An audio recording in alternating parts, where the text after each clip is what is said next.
Shall we make a start? Okay. Well, I'd like to welcome you this afternoon all to the launch of the MEPs for Wildlife group. It was actually the environment, concern for the environment, that got me into politics in the first place.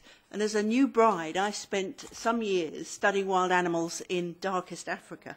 So I'm really delighted that we've got this moving forward now. We'll be led by one MEP from each political group, and we'll be building support for the EU to step up the fight against wildlife crime. It's what the world is waking up to. We now can hear and see and feel the effects of what is happening to our biodiversity right around the globe. Unfortunately today, Sirpa Peterkin, Benedict Javor, Pavel Poch are unable to join us for various reasons. But I look forward to working with them closely in the future as leading members of the MEPs for Wildlife group and they will be representing the EPP, S&D and the Greens. So unfortunately they're not here today. Just to put this into perspective, last year the MEPs overwhelmingly backed a resolution calling on the Commission to come up with an EU action plan against wildlife crime. Now it's up to the Commission to deliver it. Wildlife crime is rapidly rising up the international agenda, as I've just said, and as governments around the world wake up to the threat wildlife crime poses to global security. Yesterday was UN World Wildlife Day, and the theme of the day was the need to get serious about wildlife crime. Many of you will have seen the tweets. And today Prince William is discussing wildlife crime on his visit to China. Just last week, China banned carved ivory imports, showing it is actually beginning to recognise the international pressure. We have to deal with the demand for the wild products as well as tackling the crime on the ground. The case for action is very clear. This is not just about wildlife conservation. There are hard security issues at stake. From Al-Shabaab in Somalia to Boko Haram in Nigeria, armed groups are making huge profits from the illegal wildlife trade, and we need to stop them. When he came in, the new Commission President, Mr. Juncker, said the Commission will be big on big things and small on small things. Well, wildlife crime is definitely a very big thing. It is also an area with great public support and strong justification for the EU action. If the Commission wants to show EU is relevant to its citizens, then this is an open goal. A comprehensive EU action plan would ensure that coordinated action is taken across all areas, from external action, development aid, to justice and home affairs and trade. I now look forward to working closely with the Commission and my colleagues here and other MEPs to see that action plan is proposed and implemented. I'm now going to hand over to my fellow MEPs here and then finally to Daniel Turner from Born Free. So Stefan Eck, would you like to go first? Thank you. Good morning. As we heard from Catherine, it's high time that we react on this what is going on in the nature. Wild animals diversity is dramatically decreasing during the past decades. The reason for this is mostly done by human activities. Last but not least, through the humankind-made climate change. But there is also another threat for our wild animals. I speak it out, wild crime. And I be here a member of this coalition because I believe very strongly that the founding of MEPs for Wildlife is a first step to save our nature and to counterforce against wildlife crime and I'll be sure if the if the EU Commission start to think about how worthful it is to save our nature, then some new steps will be done to save the nature with all its creatures and to save a very important part of this planet. Thank you, Stefan. Jackie Foster from the ECR. Well, thank you, Catherine, and welcome to everybody who's attended today. I'm Jacqueline Foster from the British Conservative Party and the ECR group, and I'm delighted to be part of our platform and our colleagues who are obviously very involved in this. I've been Vice President of the Animal Welfare Intergroup now for the last mandate and again for this mandate, and was also a very proactive member between 1999 and 2004. That was the first mandate I was in the Parliament. So I think this is a good time to start putting these things on the agenda. I completely agree with the points that Catherine has made, so I don't intend to repeat those. But one of the points I think is hugely important, as she mentioned today, our very own Prince William is in China. China does not have a great history in terms of animal welfare. It doesn't have a great history in terms of people welfare, really. But when you're in there, you can influence. And I think if all of us in all of our countries have high-profile people, whether it's in our case the royal family, and in other cases it may be the president or very high-profile politicians, I think that is a good way to move these things forward. And it's good relations with these countries too. I think we shouldn't forget, though, that whatever we can do EU-wide, it is absolutely essential that we do not allow the member states to then push these issues to the EU, because it is the member states themselves that need to take responsibility in sending out those messages and working very closely with those countries to assist them to find ways to avoid all of these awful things that take place. So I think we mustn't take the responsibility away from the member states either. Just for my own part, to conclude, I've worked closely with Daniel and Born Free and other charities and other groups, and we'll all continue to do that. And I will host an exhibition in the Parliament, hopefully with all the security issues, on this very issue, actually, on wildlife crime and illegal trafficking, in April. So hopefully, again, we can build on this, and that's another great opportunity in a few weeks' time to actually reinforce what's happened today and to be able to build on that and to make the awareness continue. So thank you to Catherine. She arranged, got us all together here. So huge thanks from us. And as we say, onward and upward. Thank you. Thanks, Jackie. Now, my good friend from Italy. Yes. I would like to speak in Italian, so if you don't mind, I will go on with my own language. Prima di essere...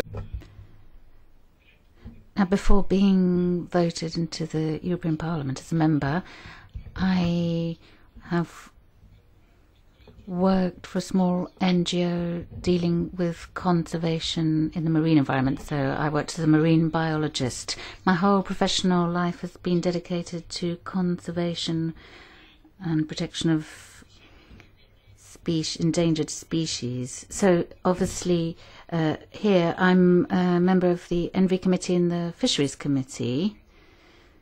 So clearly I agreed when Catherine wanted to set up this group for reasons that I thought are so important, and my colleagues have said, no, I don't need to repeat. But there's just a couple of other points that I'll mention. First of all, the illegal trade in wild animals is something that is a key concern to the EU.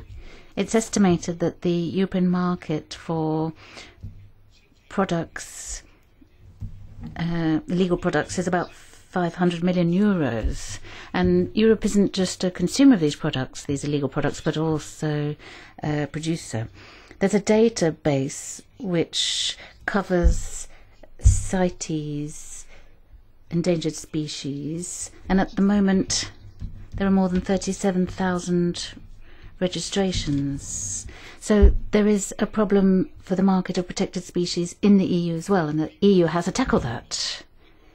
This work is very important in terms of conservation, protecting biodiversity, but there is also another aspect that we shouldn't overlook, namely that trade, the illegal trade in protected species, tends to be managed by criminal networks that are very sophisticated and have a very broad reach.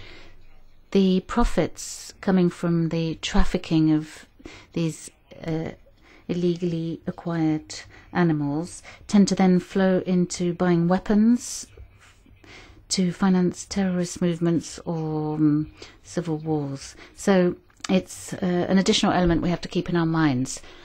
There's a lot of work that needs to be done. We've got a lot of points on the agenda. As we heard Catherine mention, we're just at the start of our work, and we hope we can go in the right direction. Obviously, we are highly committed and we hope to achieve results. Thank you. And now I'm going to hand over to Daniel Turner. Daniel has been working with my office and many other MEPs' office. He works for Born Free and is working with NGOs, and you're going to tell us more about that, about how you're setting up also a special interest group with the NGOs. Daniel. Thank you, Catherine Bearder, and thank you to all the other MEPs who are supporting this very important topic. We've already heard that there's been some international declarations of intent to curb wildlife trafficking and to build capacities in countries across the world to improve enforcement and to curb the wildlife trafficking in wild animals and their parts into our nations.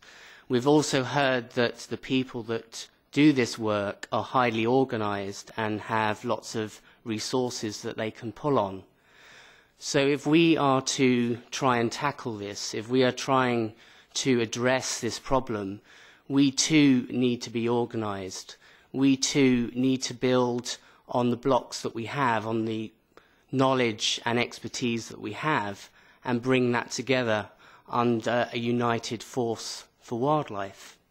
And so on behalf of all the NGOs that have been and are working on this important issue, I think we are certainly delighted to learn about the MEPs for wildlife, and as NGOs we will be forming a steering committee that will be here to advise and help the MEPs within this Parliament to make informed decisions and hopefully the right decisions. Thank you very much.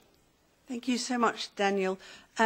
Before we come down from here to come and sign the pledge, as I've always wanted to say that, I'm happy to take some questions from the floor. I'm sure you've got some questions for us from the floor.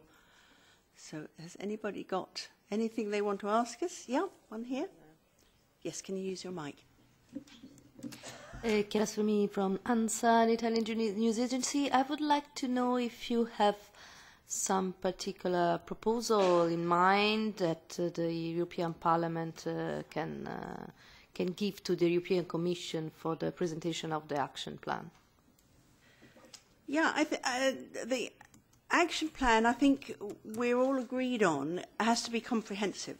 It has to be not just looking at imports and exports, so that's involving customs, but it needs to be looking at the demand, who is doing what, and so we involve all sections of the European community to stamp out wildlife crime in all its areas, and whether that's the pet trade, whether it's the plant nurseries, there are plenty of wild plants and trees taken from the wild.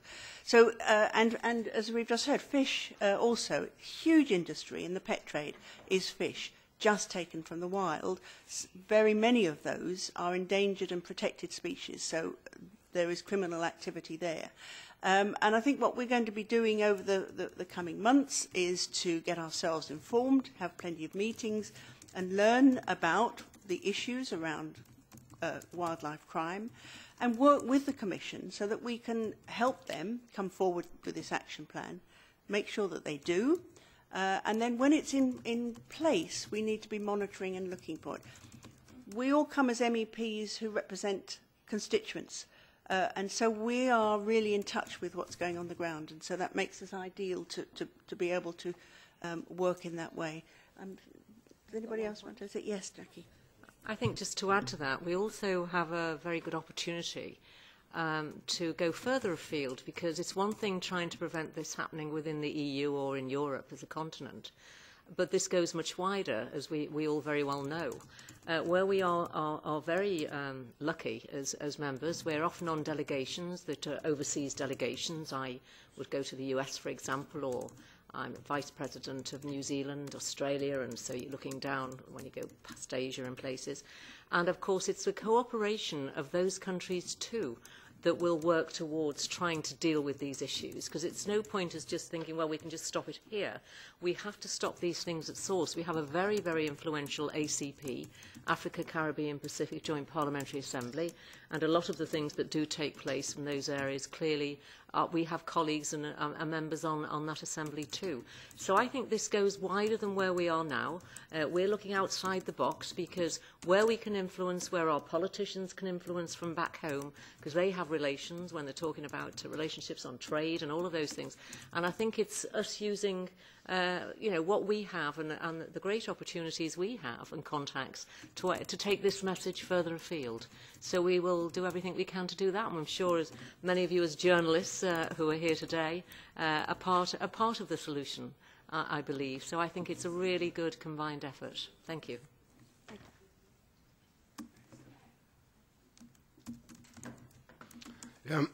Ich möchte jetzt in meiner Well, I'll speak my own language now to say something on this particular point. I think it is of great importance that we work publicly on this issue. We have to make it clear to the people that even if one species disappears, it's like losing a diamond from this planet.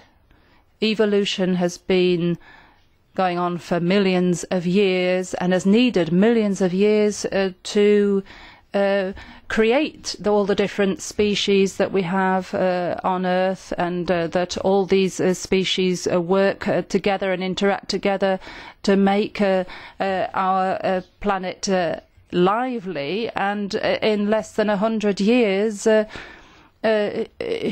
humans have managed to almost destroy that. What we're seeing at the moment is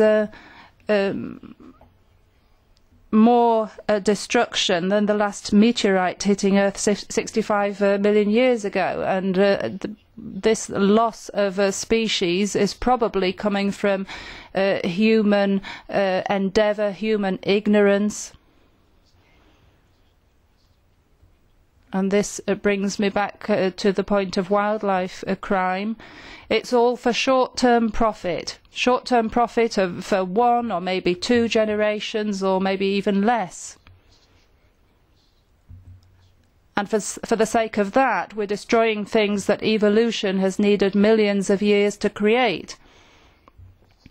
I think it's very important that that feeling of ethics for the whole of the planet is brought to the conscience of all people living on this earth. It should go in parallel to what legislation can achieve, or the European Commission or the European Parliament or international conferences can achieve. What we really need is a change of values in our society, with respect for the planet and everything that lives on it.